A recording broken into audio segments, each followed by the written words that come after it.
Pemirsa, kebakaran kembali terjadi di Kabupaten Aceh Singkil. Kali ini kebakaran terjadi di Desa Tulaan, Kecamatan Gunung Meriah, Kabupaten Aceh Singkil. Api melahap sebanyak 2 unit rumah berkonstruksi beton beserta 6 unit sepeda motor.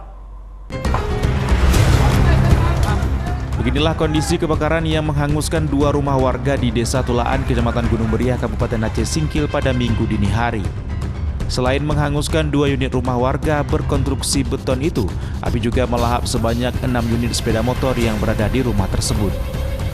Sebanyak 5 armada pemadam kebakaran milik BPBD Aceh Singkil beserta petugas damkar diturunkan ke lokasi kebakaran. Petugas yang juga dibantu warga berjibaku memadamkan api.